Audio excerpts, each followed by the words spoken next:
आज का मनन 27 पद से यहां पर धनवान व्यक्ति नर्क में यानी कि अधोलोक में अब्राहम पिता को देखता है। दूसरी तरफ अधोलोक में तो ये धनवान है, अब्राहम अधोलोक में नहीं है, याद रखें। लेकिन उस वक्त जो संत लोग थे, पवित्र लोग थे, वो भी पृथ्वी के निचले स्थानों में ही वो जगह थी वहां पर, और दोनों ही आमने सामने थे। अधोलोक जो सताव का स्थान था और पुराने नियम के संतों का, जिसे स्वर्गलोक कह सकते हैं, वो भी बिल्कुल उसके सामने था और वो एक आनंद की जगह थी। तो सारे संत वहां पर थे। तो मृत्यु के पश्चात धनवान ने जब आंख उठाई तो लाजर को पहचाना, अब्राहम को पहचाना। लाजर जो रोज उसके घर में अपने टुकड़ों पर पाला जाता था, वो भी उसके मरने से पहले मर गया और आज उसको वहां दिखाई दे रहा है। तो उसने पिता अब्राहम से निवेदन किया कि दया करके लाजर को भेज दे ताकि वो अपनी उंगली का सिरा पानी में भिगोकर मेरी जीभ को ठंडा करे, क्योंकि मैं इस ज्वाला में तड़प रहा हूं, इस ज्वाला में तड़प रहा हूं। अधोलोक में एक ज्वाला है। ज्वाला का मतलब बहुत तेज अग्नि का एक प्रकोप है जो सजा देने के लिए जलती रहती है। परंतु अब्राहम ने कहा, हे पुत्र, स्मरण कर, तू अपने जीवन में अच्छी वस्तुएं ले चुका है और वैसे ही लाजर बुरी वस्तुएं ले चुका है।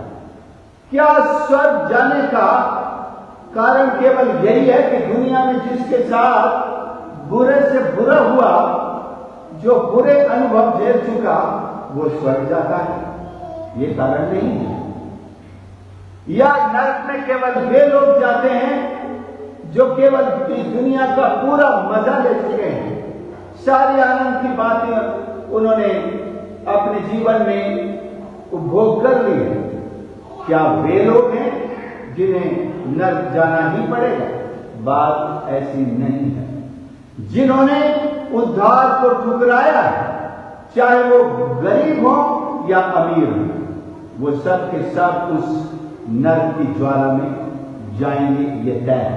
लेकिन जिन्होंने प्रभु यीशु के उद्धार को अपनाया, वो चाहे भिखारी हो, चाहे अमीर हो, चाहे राजा हो, वे स्वर्ग के अधिकारी बन जाते। तो ये गरीबी और अमीरी पर निर्भर नहीं करता है कि सारे गरीब तो वहां जाएंगे स्वर्गलोक में और सारे अमीर नरक में चले जाएंगे। It is not so. बल्कि ये इसलिए है कि जैसे उसने कहा कि लाजर को भेज, उनके पास मूसा है, क्योंकि धनवान ने मूसा की व्यवस्था में जो उद्धार का मार्ग दिखाया गया था उसे नहीं अपनाया। मूसा की व्यवस्था को हर एक घर में रखना जरूरी था। लाजर शायद मूसा की व्यवस्था की किताब को तो लेकर नहीं चल रहा था। He did not have the book of the Moses law of Moses, but he had the book in his heart. लेकिन मूसा की व्यवस्था उसके दिल में थी और दिल में ही चाहिए। घर में अपने शेल्फ पर खरीद के रखने से कोई स्वर्ग नहीं जा सकता। महंगी से महंगी बाइबल खरीद लो और उसकी अलमारी में, वो ग्लास वाली अलमारी में ताला लगा के ऊपर रखो और सबको हिदायत कर तो खबरदार अगर किसी ने इसको निकाला हो। ऐसे अब स्वर्ग नहीं जा सकता। हमें उस परमेश्वर के वचन को अपने दिल में उतारना है, सिर्फ पढ़ के याद करके नहीं, उसकी आज्ञाओं का पालन करना। जो उसकी आज्ञा पर चलता है वो धन्य है। प्रकाशित वाक्य 1:3 में हम पढ़ते हैं, धन्य है वे जो भविष्यवाणी के वचन पढ़ते हैं, धन्य है वे जो इसको सुनते हैं और धन्य है वे जो इसकी आज्ञाओं का पालन करते हैं। सो 3 गुना आशीष परमेश्वर के वचन में जुड़ी हुई है, लेकिन वो लगती है जब हम उसको पालन करते हैं। नहीं तो खाली सुनने से हमको लाभ नहीं होगा, क्योंकि विश्वास भी सुनने से आता है। लेकिन सुनने से अगर विश्वास पैदा नहीं हुआ तो हमें फायदा नहीं होगा। अब मैं आता हूं 27 पद पर। उसने कहा, तो हे पिता, मैं तुझसे विनती करता हूं, तू उसे मेरे पिता के घर भेज। लाजर को मेरे पिता के घर भेज। इससे कौन, ये कहां से बोल रहा है ये व्यक्ति? ये अधोलोक से बोल रहा है, नर्क से बोल रहा है।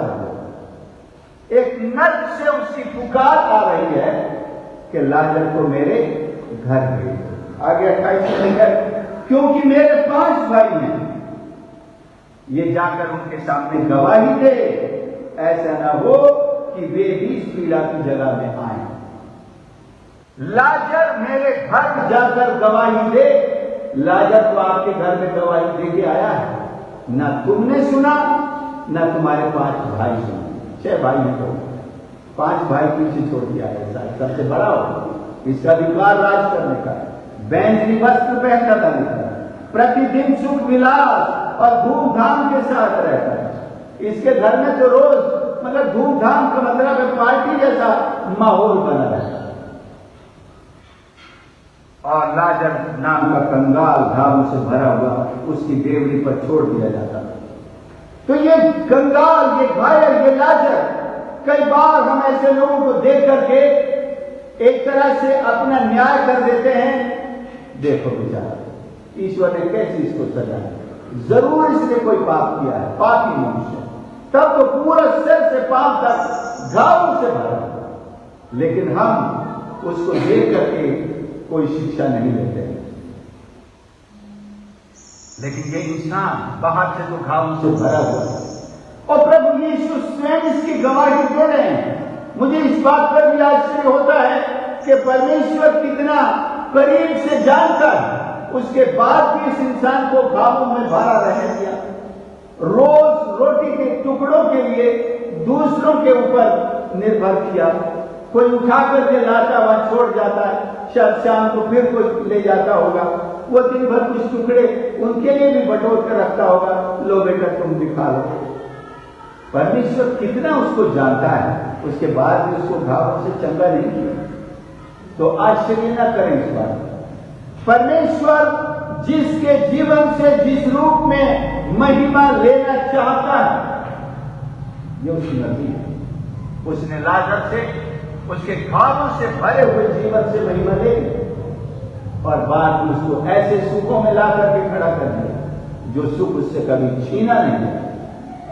कोई लाजर से अब उसका आनंद छीन नहीं सकता।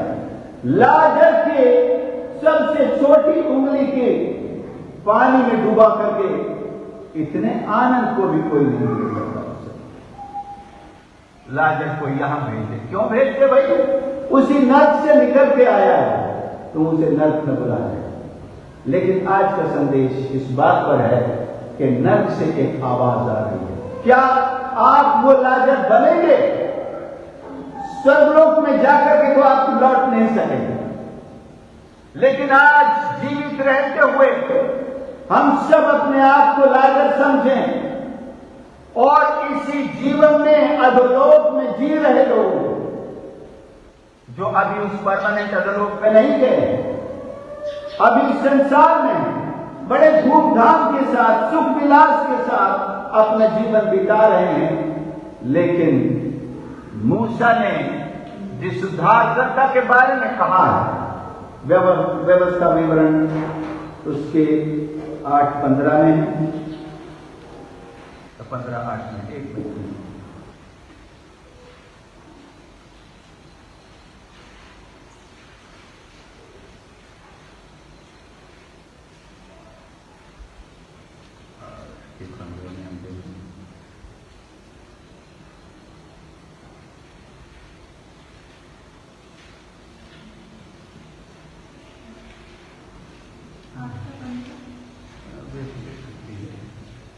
और उस बड़े और भयानक जंगल में से ले आया जहाँ तेज विष वाले सर्प और बिच्छू हैं, और जल रहे सूखे देश में उसने तेरे लिए चकमक की चट्टान से जल निकाला। नहीं, वहां लिखा हुआ है कि परमेश्वर तुम्हारे बीच में से मेरे समान एक नबी को खड़ा करेगा और तुम उसकी सुनना। यह है मूसा की व्यवस्था। God will raise a prophet from among you like unto me and you listen to me. ठीक है, परमेश्वर तुम्हारे बीच में से मेरे समान एक नबी को खड़ा करेगा और तुम उसकी सुनना। यह है मूसा की व्यवस्था का निचोड़। मैं आपको बता दूं, जब अब्राहम ने कहा उनके पास मूसा है, तो मूसा की व्यवस्था उस बकरे के द्वारा उद्धार पाने के लिए अब नहीं सिखाती है। मूसा की व्यवस्था यीशु की ओर ताकना सिखाती है। The law of Moses teaches to look unto Jesus for our salvation. उसने कहा उनके पास मूसा है, लेकिन इस व्यक्ति ने भी मूसा की बात को नहीं सुना।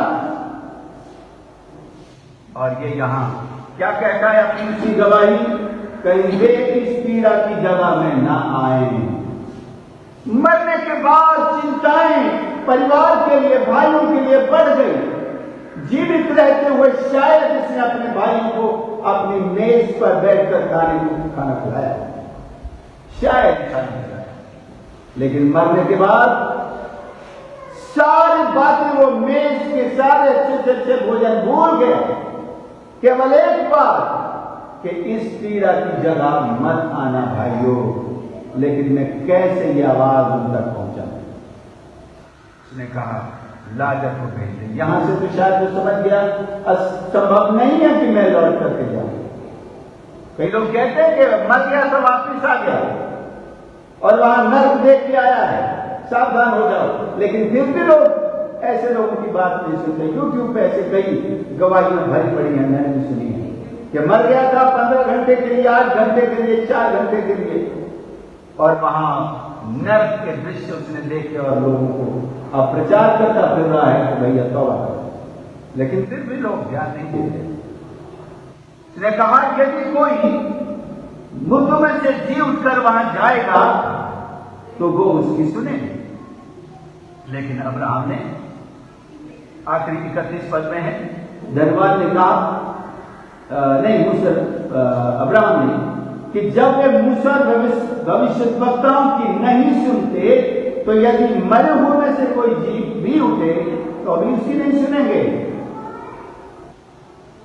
नहीं सुन रहे हैं, आज भी नहीं सुन रहे हैं। आपको आश्चर्य है, यीशु तो मरे हुए में से जी उठा और उसने 40 दिन तक उसी नए शरीर में चेलों को दिखाई देते हुए प्रचार भी किया। चेलों को छोड़ केवल अपने चेलों को ही ऑर्गेनाइज कर सका, बाकी किसी ने 39 दिनों में भी विश्वास नहीं तो एकदम से एक बड़ी भीड़ उमड़ पड़ती कि सुना यीशु फिर से जिंदा हो गया है, चलो देखने चले, चलो उसकी बात सुने। वो तो मरने के बाद 3 दिन तक कब्र में रहा, या 3 दिन उसने स्वर्ग को देखा या नर्क को देखा। आओ हम उसकी बात सुने कि स्वर्ग पर नर्क है या नहीं है। लेकिन कोई नहीं आया।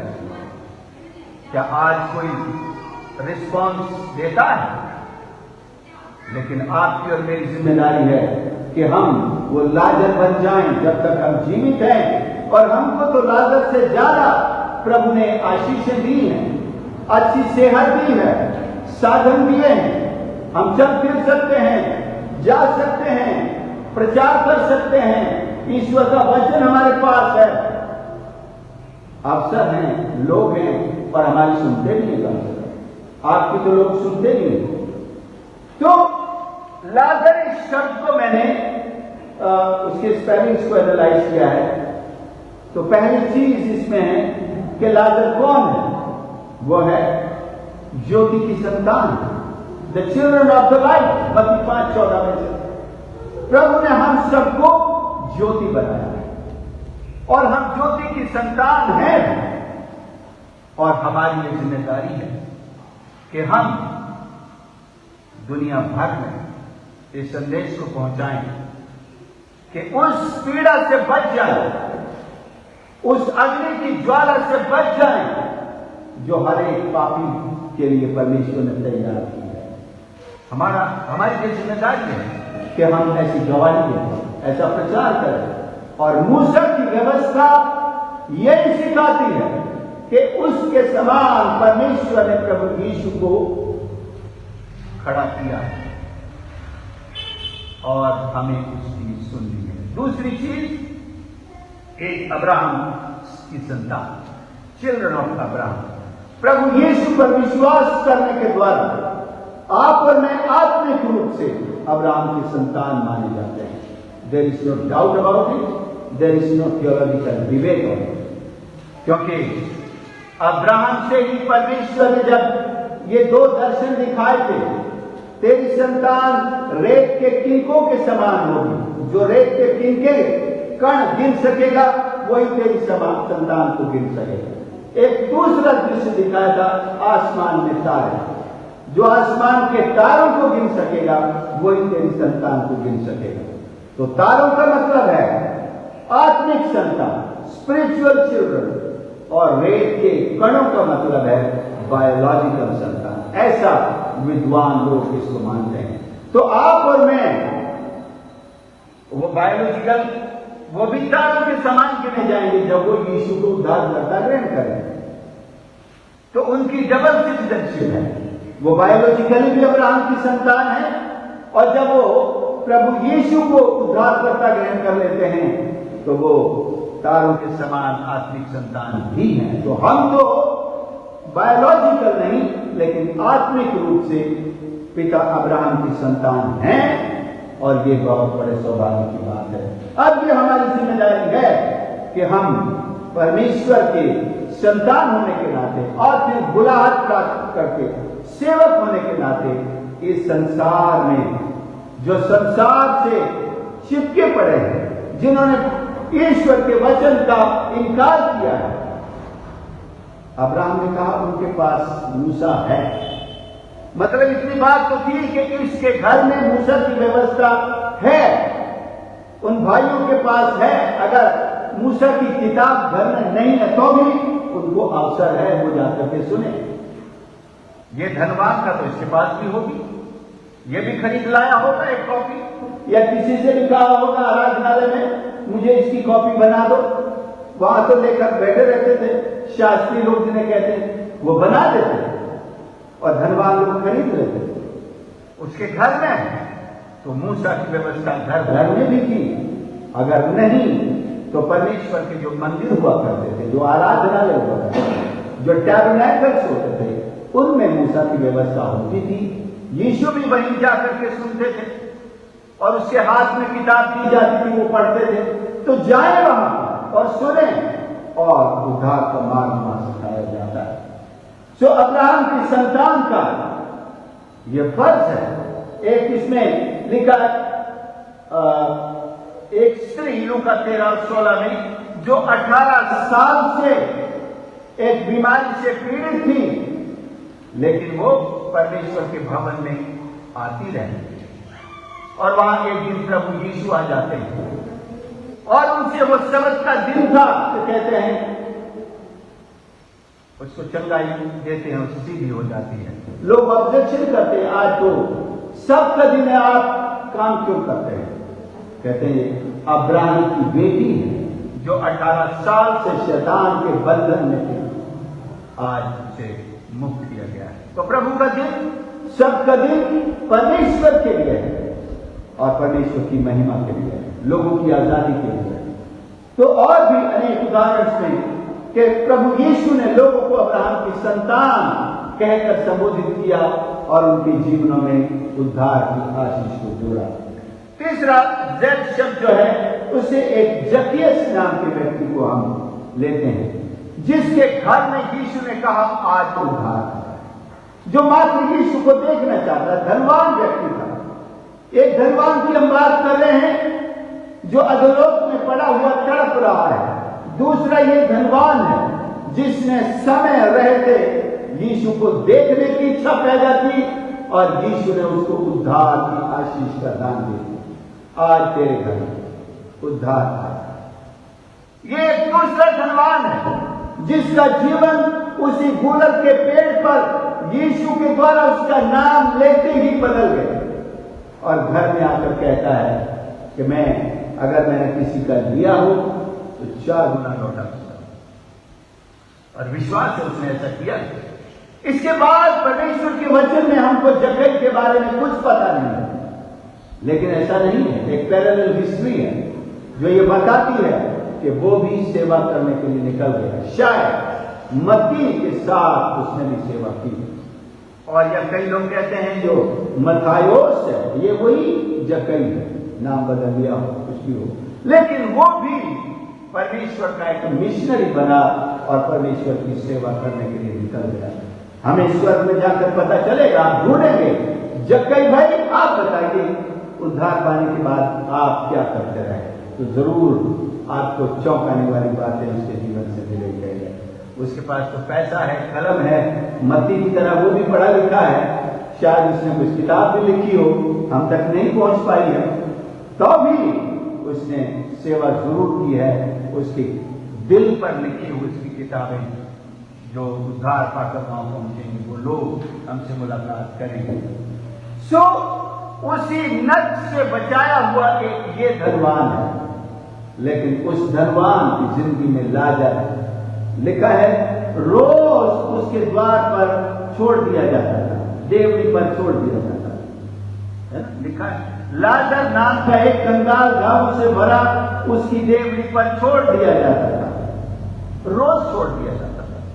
जब तक लाजर जीवित रहा प्रतिदिन उसके सामने एक गवाह बन करके आता रहा, लेकिन उसको न तो मूसा की व्यवस्था से उसने कुछ सीखा, न लाजर के जीवन से उसने सीखा, और लाजर के जीवन से सीखा तो बहुत देर हो गई। अब वो कहता है इसको भेज, लेकिन उसको तो भेजा नहीं जा सकता। अब्राहम ने कहा यहां से कोई नहीं जा सकता। आप पढ़ते हैं यहां से कोई नहीं जा सकता, उनके पास मूसा है। तो आज हम मूसा की व्यवस्था को लेकर के चलने वाले हैं। चौथी चीज है यहां पर अपोस्टल्स, जो परमेश्वर के प्रेरित लोग हैं, जिन्हें प्रभु यीशु ने सारे जगत में भेजा। मत्ती 28:19-20 में यह अधिकार दिया, स्वर्ग पृथ्वी का अधिकार मुझे दिया गया, इसलिए तुम जाओ सारे जगह और जो बातें मैंने तुम्हें सिखाई हैं वो उन्हें मानना सिखाओ। तो क्या 12 अपोस्तल मर गए, उनके बाद कोई अपोस्तल नहीं है दुनिया में? ऐसा नहीं है। अपॉस्टलिक परंपरा मरी नहीं है, खत्म नहीं हुई है, वो परंपरा चली आ रही है। आज भी परमेश्वर ने कहा, उसने कलीसियाओं को इफिसी 6:11 में दान दिए हैं। ये क्या दान है, पढ़ सकते हैं आप? 4:11 में उसने कुछ को प्रेरित नियुक्त करके, देखिए कलीसिया को परमेश्वर ने प्रेरित दान के रूप में नियुक्त करके दिए हैं, और कुछ को भविष्यद्वक्ता नियुक्त करके, और कुछ को सुसमाचार सुनाने वाले नियुक्त करके, और कुछ को रखवाले मतलब पास्टर और उपदेशक नियुक्त करके दे दिया, जिससे पवित्र लोग सिद्ध हो जाएं, सेवा का काम किया जाए और मसीह की देह उन्नति पाए। कौन कहता है आज कलीसिया में प्रेरित नहीं है, आज कलीसिया में भविष्यद्वक्ता नहीं है, आज कलीसिया में शिक्षक नहीं है, उपदेशक नहीं है, पास्टर नहीं है? परमेश्वर ने ये वरदान दिया है और ये आज भी सेवकाई कर रहा है। परमेश्वर का धन्यवाद हो। सो प्रियो, इस कलीसिया में भी मैं एक कहना चाहता हूं कि परमेश्वर ने मुझे एक अपोस्टलिक टीम का एक मेंबर होने का सौभाग्य प्रदान किया। उन्होंने मुझ में भी उस सेवकाई को पहचाना और परमेश्वर मुझे उस सेवकाई में इस्तेमाल कर रहा है हिंदुस्तान में। और भी हमारे अनेक इस टीम में परमेश्वर के दास हैं, जो बड़े बड़े अपोस्टल से प्रेरित हैं, भविष्यद्वक्ता हैं, और हिंदुस्तान, नेपाल, श्रीलंका, तिब्बत, भूटान और गयाना अमेरिका के, और न्यूयॉर्क से, पूरे अमेरिका से कई प्रभु के दास लोग इस सेवकाई में जुड़े हुए हैं।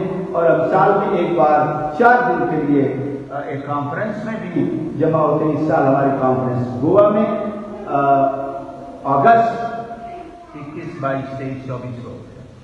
तो परमेश्वर का हम धन्यवाद करते हैं कि कलीसिया में आज भी प्रेरित हैं, भविष्यवक्ता हैं, रखवाले हैं, शिक्षक हैं, उपदेशक हैं, और अब इनके कंधों पर वही जिम्मेदारी कि कोई नर्क से जाकर न पुकारे कि भैया इस जहां से किसी को भेज दो। स्वर्ग से तो उसको पता लग गया तो कोई पूछ लिया उससे नहीं जा सकता। अधोलोक से भी अगर कोई आएगा तो कौन सुनने वाला है? यीशु की नहीं सुनी हम। खैर, फिर भी हम कह सकते हैं एक स्वर्गलोक से जिंदा होकर वापस दुनिया में आया प्रभु यीशु, वो आज भी है, उसकी सुन लो ना भाई। अगर सुभाष पवार जिंदा होकर आ भी गया तो कितने लोग इस बात पे यकीन करें कि मैं जो कह रहा हूं सच कह रहा हूं? नहीं मानेंगे। लेकिन यीशु की बात तो झूठी नहीं हो सकती ना, वो तो परमेश्वर है, उसने तो सब कुछ बनाया है, वही तो न्याय करने के लिए बैठने वाला है, उसकी तो हमें माननी ही चाहिए। अगली बात है तौबा करें और जिए। कोई भी आत्मा बिना तौबा किए अधोलोक में क्यों जानी चाहिए? Why should a soul go to hell without repenting of their sins? जबकि उद्धार उपलब्ध है, जबकि छुटकारा उपलब्ध है, पापों की क्षमा उपलब्ध है, और आज तो इस पर कोई खर्चा नहीं है। पुराने जमाने में तो खर्चा होता था, आपको एक बकरा खरीदना पड़ता था, वो बकरा भी निर्दोष होना चाहिए। हर घर में निर्दोष बकरा नहीं मिलेगा। हाँ, सही सलामत मिल सकता है, पैर कान सब ठीक है, तो अभी वो निर्दोष नहीं है। आप व्यवस्था की पुस्तक पढ़ें, निर्दोष बकरे के कैरेक्टरिस्टिक्स वहां दिए हुए।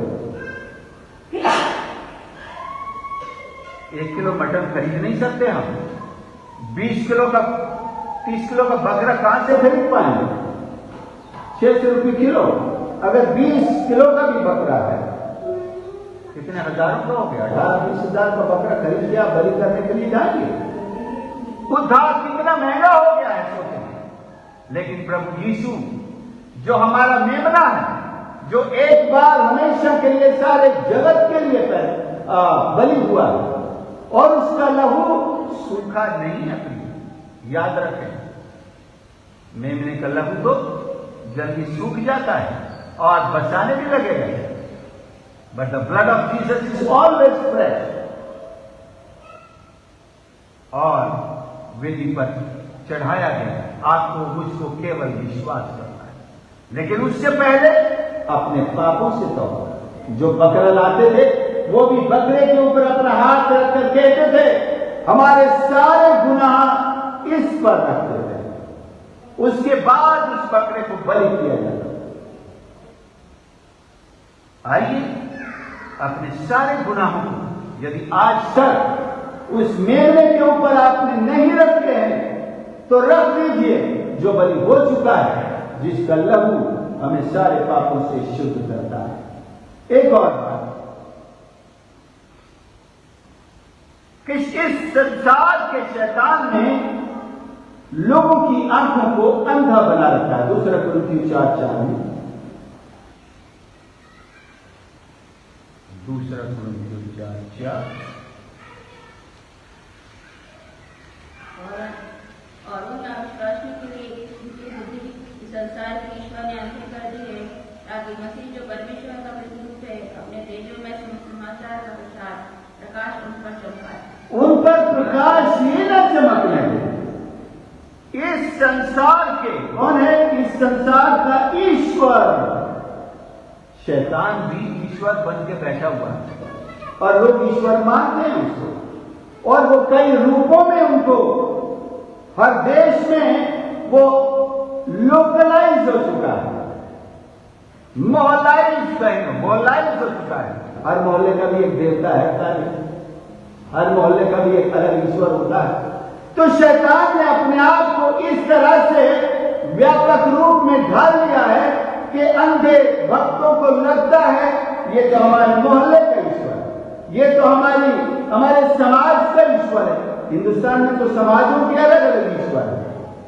अगर आप अखबार पढ़ते हो तो आपको पता चल जाए हर समाज का ईश्वर अलग है और हर सप्ताह या महीने उनकी जयंती आती रहती है और सरकार से मांग करते हैं छुट्टी दो। कहना चाहता हूं सावधान हो जाएं, इसकी आड़ में शैतान फायदा उठा रहा है। क्या लिखा है? उन अविश्वासियों के लिए जिनकी बुद्धि इस संसार के ईश्वर ने अंधी कर दी है, ताकि मसीह जो परमेश्वर का प्रतिरूप है उसके तेजों में सुसमाचार का प्रकाश उन पर न चमके। उस प्रकाश को पढ़ने ही नहीं देता है, सुसमाचार को उनके कानों में जाने नहीं देता है। खबरदार यहां प्रचार नहीं करो, हमारे गांव में प्रचार नहीं करोगे। छत्तीसगढ़ में ऐसा जो शैतान के द्वारा अंधे कर दिए गए हैं और पूरी तरह से अविश्वास। They are unbelievers blinded by the devil who has made himself the god of this world. लेकिन आज की आंखें खुल चुकी हैं। मैं यहां एक मिशनरी कॉल दे रहा हूं कि ऐसे लोगों को हमें इससे पहले कि वो अधोलोक में जाकर के पछताएं, हमारे साथ धोखा हुआ है, हमने जिसे ईश्वर समझा वो ईश्वर नहीं था और वो भी बाद में उनके साथ वहां जाकर के रहेगा। और यह जेल में लिखा है, वो कहेंगे तू भी हमारे समान हो गया, तू जो जाति जाति को घबरा देता, किसी को चैन से नहीं रहने देता, मतलब इतने चमत्कार और सामर्थी पुरुष माना जाता था, ईश्वर माना जाता था, हमारे जैसे अधोलोक में उतार दिया गया। कीड़े तेरा बिछौना। सारे इन ईश्वरों की पोल खुलने में, उनकी ताकत अधोलोक में उनके भक्तों के सामने आने वाली है। कौन ईश्वर, कितना ईश्वर है, वो कितने सामर्थ में, कितने पानी में है, कितनी अनंत काल की जिंदगी उसके पास है। जादू टोना चमत्कार ऑकल्टिक पावर्स और प्रैक्टिसेस, ये किसी इंसान को वाह तो बहुत कोई बड़ा ऊंचा पहुंचा हुआ इंसान लगता है, इसके पास तो अलौकिक शक्तियां हैं। तो बहुत सारे हैं जिनके पास इस प्रकार की सुप्रा पावर्स है। सुप्रा ईश्वर की नहीं, इस संसार में कई तरह से लोगों ने सुप्रा पावर्स अपना रखी है, लेकिन बहुत जल्द इनकी पोल खुलने वाली है। और आज वो धनवान वहां से चिल्लाकर कह रहा है, यहां मत आना मेरे भाइयों, बच जाओ, मैं तो पछता रहा हूं यहां करके। तुम्हारे पास मूसा की व्यवस्था है, उसको सुन लेना। मूसा ने कुछ कहा है कि मेरा समान तुम्हारे बीच में से परमेश्वर एक नबी को खड़ा करे, वो यीशु मसीह है, और तुम उसकी सुनना।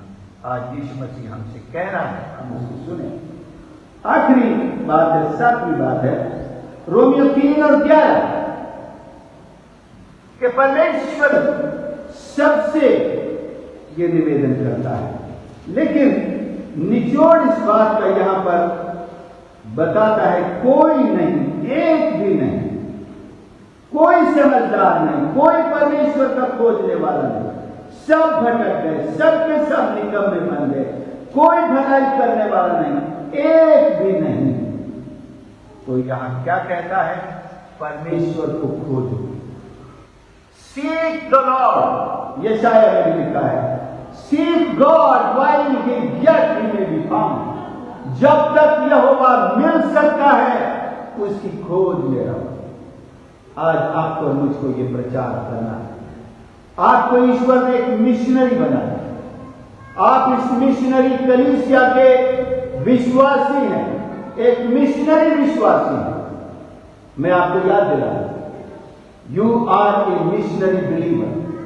आप अपना दिन बिना किसी पापी को यीशु का सुसमाचार सुनाए सूर्यास्त न होने, क्योंकि बहुत जल्द वे उस अधोलोक की ज्वाला में, अग्नि में जाकर चिल्लाएंगे और शायद आपको भी पुकारेंगे, मेरे घर को चले जाओ, पादरी साहब मेरे घर को विजिट कर दो।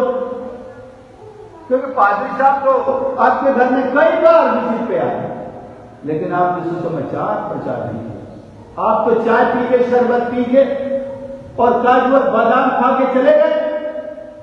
हाँ, कुछ घरों में बड़ा अच्छा वो मिलता है, अतिथि सत्कार, काजू बादाम मिलते हैं। चाय की जगह एकदम ठंडा बढ़िया शरबत भी मिलता है, जूस मिलता है, लेकिन पादरी परमेश्वर का वचन प्रचार नहीं करते। चलते समय, हाथ मिलाते समय मुट्ठी में एक नोट भी मिल जाता है, सीधे जेब में भी आता है। आजकल मोबाइल से ट्रांसफर भी हो जाता है। लेकिन पादरी साहब आपने मेरे घर में सुसमाचार नहीं। तो हाय मुझ पर, अगर मैं किसी घर में जाऊं और परमेश्वर के बारे में उन्हें ना बताऊं, हो सकता है मैंने आपके घर में ना बताया क्योंकि मुझे पता है आप उद्धार पा चुके हैं, आपके बारे में मैं पूरी तरह से आश्वस्त हूं, तो मैंने आशीषों की प्रार्थना की। लेकिन जहां सुसमाचार नहीं होता है, जिस तरह हम भरपूर कोशिश करते हैं, वहां परमेश्वर का वचन प्रचार करें, लोग तौबा करें, अपने पापों से तौबा करें और उद्धार करें। इससे पहले कि वे अधोलोक में जाकर चिल्लाएं और पुकारें। ऐसे कितने लोग वहां से, आपको भी याद रखे क्या क्या वहां से बकेंगे। अरे तुमको तो इतनी महत्वपूर्ण बात पता थी, तुमको तो जरूरी बात पता थी। मैंने अपने पिता से यही कहा कि मरने के बाद आप एक बार कहेंगे कि इतनी खास बात, और मैंने आपको बता तो था, लेकिन फिर भी मैंने पिता के लिए मैंने यकीन नहीं किया, तो आपको जबरदस्ती करनी चाहिए। आप तो मेरे बेटे थे, आपको तो मुझसे जबरदस्ती करनी चाहिए। तुम तो पढ़े लिखे थे, मैं तो अनपढ़ था। मेरे पिताजी अनपढ़ थे, मैंने साइन करना सिखाया था, अपने सारे सर्टिफिकेट को साइन करवाता। लेकिन वो मुझे फोर्स करते थे, स्कूल चलो, मैं कहता था नहीं पढ़ूंगा, कहता नहीं, तो मैं भी पिताजी की पिटाई पे बहुत भारी था, तो मैं चला गया। आज मैं उनको धन्यवाद देता। वो कहेंगे कि तुमने मुझे मजबूर क्यों नहीं किया कि मेरी आत्मा बच जाए। कई लोग आपके बारे में भी कहेंगे, आपको पता था, आपने हमें मजबूर क्यों नहीं किया कि हम सच्चाई को ग्रहण करें। सो प्रियो, आइए अपने जीवनों को परमेश्वर के इस महान कार्य के लिए समर्पित करें। ऐसे बहुत सारे धनवान हैं दुनिया में, बहुत सारे गरीब हैं, भिखारी हैं, जो परमेश्वर की इस महान दया से वंचित हैं, जिन्होंने परमेश्वर की दया को ठुकराया हुआ, मूसा की शिक्षा को ठुकराया हुआ। बाइबल तो शायद उनके घरों में है, सुसमाचार तो उनके घरों में है, लेकिन उनके दिलों में यीशु नहीं है। इससे पहले कि वो वहां जाकर के पछताएं, रोएं, गिड़गिड़ाएं, जहां पर कुछ नहीं हो सकता, लेकिन आज सब कुछ हो सकता है, तो हम ऐसे लोगों तक पहुंचे और उन नकली ईश्वरों का अड्डा उखाड़ने की ताकत आपको परमेश्वर ने दी है, जो शैतान के एजेंट हैं, लेकिन लोगों को ईश्वर बनकर के लूट रहे हैं। वो चाहे मनुष्य के रूप में हो या अंधकार की दुष्ट आत्माओं की शक्तियों के रूप में हो या शैतान ही की शक्ति के रूप में हो, उनका पर्दाफाश करना है परमेश्वर के इस वचन के द्वारा। परमेश्वर का यह वचन ऐसे अंधकार की शक्तियों का, अधोलोक के ऐसे ईश्वरों का पर्दाफाश करती है, और आपको, मुझको ये गवाही देकर आत्माओं को नरक जाने से बचाना है। आइए हम प्रार्थना करें, अपने स्थान पर खड़े हो जाए। हम सब के सब परमेश्वर के सेवक, परमेश्वर के मिशनरी, उसके संदेश को लेकर दुनिया में पहुंचने वाले लोग हैं। आइए प्रभु की हम सामर्थ को अपने जीवन में लेकर चलते हुए इस महान उद्धार के संदेश को ईमानदारी के साथ उन तक पहुंचा, जिनको इसकी सख्त जरूरत है। प्यारे प्रभु मेरे परमेश्वर,